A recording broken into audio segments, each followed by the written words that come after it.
October is shaping up to be nothing short of a wild month, and we need to talk about what to look for. I am Dr. Stock, Doctor of Education, and if you are a reluctant potato, you might just be a hesitator.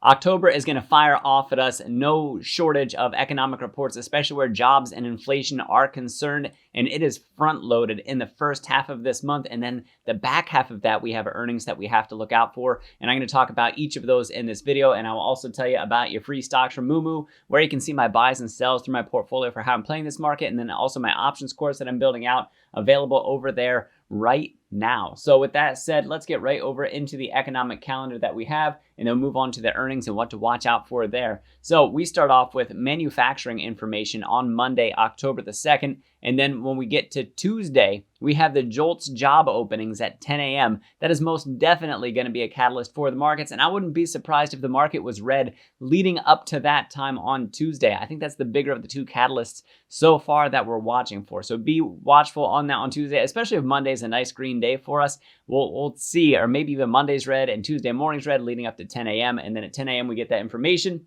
And if it comes in soft from consensus that for the job openings that this number's dropped significantly below expectation, that can be something that can put more upward pressure on the markets, because it ruins that whole higher for longer thesis, or at least damages it from the Fed for right now. So absolutely be on the lookout for that. And also job quits is going to be very telling for us as well. And then we get more manufacturing information coming out on Wednesday. So we want to be on the lookout for that. A lot of that happens again at 10 a.m. 10:30, we start to find out about energy reserves that we have. So we want to be looking for that one. And then on Thursday, challenger job cuts. Again, more job information, imports and exports, which, by the way, right now, we want to be watching that as well, because that's going to affect GDP. We get to that later in the month, and we want to be looking for that.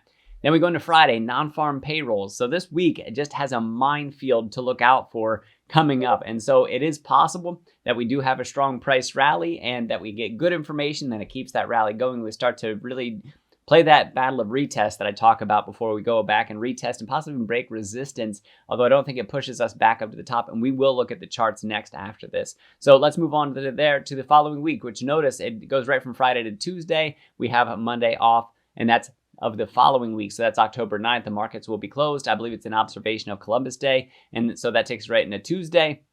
And then what do we have coming up for us on Wednesday of that week? We get PPI core information. And then when we go on to Thursday, is where we get the inflation information from the CPI. So that week, well, I mean, it's going to be troublesome going into that. So maybe we close out the week before, leading up to that inflation information 3-day weekend. Maybe we end on a downside, a down note for that for, what was that date? Friday, October the 6th, setting us up probably right darn near support, resistance, some critical moment in the markets when we look at that. And then so into this week, like I said, PPI for inflation, for the producer price inflation index. And then what we have here for CPI as well on Thursday at 8:30 a.m. So depending on how they come out, if we come out with inflation soft, markets get to rally a little bit longer. And then what do we have? If we look a little bit farther past that, Michigan consumer sentiment on Friday the 13th.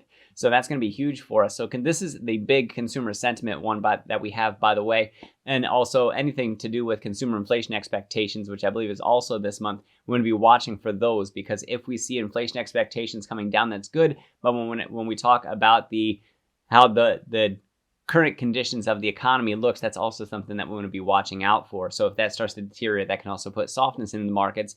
Seeing that inflation expectation come down significantly would be upward pressure on the market. So it's going to be tricky. That's going to be quite the day. Now, that's not the only thing. And I do want to pause here in the economic reports to put up what we have for earnings, because if we go down to Friday the 13th, dun, dun, dun, we start to hear from JP Morgan, Wells Fargo, Citigroup, PNC. So we get to hear from some of the big banks starting on Friday the 13th. And bank earnings, I think, are one of the huge catalysts that we have coming up, because we want to hear about the state of credit and how much tightening we've experienced. Has there been further tightening from the last time that they reported earnings? And I think that the answer to that is going to be yes, and we'll see how they sell that to us and what they tell us coming up forward for the economy.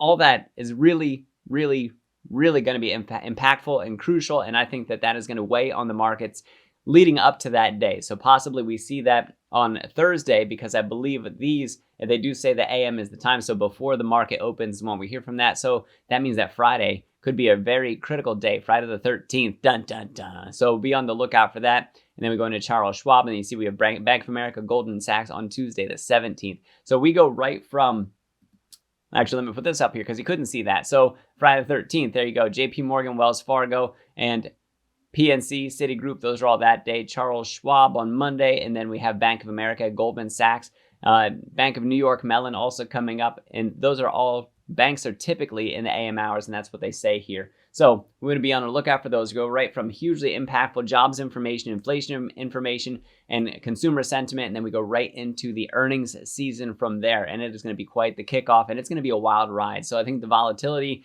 for October is going to be pretty crazy, and I think that we do possibly go down and retest support at some point in time, and I'll show you that chart, and then we also are going to have some retests of resistance coming up for us. So let me put those charts up there so we can talk about it. And real quick before we get to those charts, remember that I will be showing the Moomoo app, and you get up to 16 free stocks using my link down in the description. If you want to see how I'm playing this market, my buys and sells are available over at the Patreon, by the way. And so if you want to see what I'm doing, also my Tesla stock price prediction and earnings forecast, I have the preliminary results of that. We'll see the deliveries coming out, and then I'll update it and put it on the Patreon coming up tomorrow. So be on the lookout for that as well. And then my options course, if you are new to options, it's already set up for you to give your perspective on those options. I'll get into the application advanced trading strategies very, very soon on that. I'm going to be updating that throughout this week, hopefully putting up several videos ready to go for you. All right, so let's put up the charts. So here we're looking at the SPY, and you can see where it landed us down here where this orange line is. So we are down below this previous low significantly. We haven't come back to where we're at before, which actually the market's bounced pretty hard off of about the $422 level. So that's important for us. And where we did end right now, we sort of are just barely above that support level. And it is possible we get some upward pressure. Jobs is going to determine that. And also inflation measures are going to determine that. Jobs first, and then inflation is going to come in on the back end of that, followed by earnings. Keep those things in mind. So maybe we come back and retest 430. I think that's very likely. And then from retesting 430, we have 432, 434, 438, and then 442. All for the SPY coming up for us. Watch out for that 50-day. I think that we will, if we do have a nice strong return here, that we have favorable news coming out of those economic reports, that we do have that 50-day still to contend with, which right now has a negative slope to it, and it is possible it starts to close down on that 200-day. Maybe we see that death cross. It's also very noteworthy that in the S&P right now, when we look at the SPY that tracks it, we already gave up about 7.75% from the peak of this down here. So we're in correction territory. Maybe we give up a little bit more and come down to this 200-day, but I think that could be very firm support for us looking forward from here. And like I said, I think that first we retest resistances before we go back and retest any sort of levels of support or break through the support. So we'll watch to see if that happens. Let's go to QQQ. Too many Qs. There we go. So QQQ, this one actually gave up even more. So if we actually go out from here and go to the top, and then we're going to go down to the bottom of this. There we go. We gave up almost, well, just over 9%, about 9.33% from here, almost down to that correction level at 10%. So do we see a little bit of near-term strength come back to this? I think it's highly likely that we do prior to coming back down and retesting support. And I think that we're going to retest resistance first. But like I said, the economic news that we get, whatever we get from jobs is going to be highly impactful. Whatever we get from inflation is going to be highly impactful. So we want softer numbers for jobs and we want lower numbers for inflation to continue this path upward. And we'll see what we get. Banks is going to be that next big thing. And I think leading up to it, that it's going to weigh on the markets. That the markets probably are going to push down leading up to them, and then maybe we hear something that's not so bad, and we come up off those earnings. Or, maybe we hear something worse than we expected. Maybe we have a run up to them. Maybe we're like, hey, things are looking pretty good right now, and then we, pull back down based on that. Whatever it's going to be volatile. So be on the lookout for inflation, jobs, and bank earnings. And then following bank earnings, of course, is big tech that we also want to watch out for. So guys, that's the commentary that I have for you in this video. If you want to see how I'm playing this market, how I'm benefiting off the ups and the downs of it, those buys and sells are available through the Patreon over at the Discord. My community members over there are absolutely astounding. I have my NVIDIA stock price prediction and earnings projection available over there. Tesla stock price prediction and earnings forecast coming out, finalized version of it tomorrow following the delivery. So we're going to be on the lookout for that as well. And then also those free stocks from Moomoo. Don't forget about that link down in the description. Thank you so much for watching. I am Dr. Stock, Doctor of Education. Remember, my friends, that learning is earning, and we'll see you in the next video.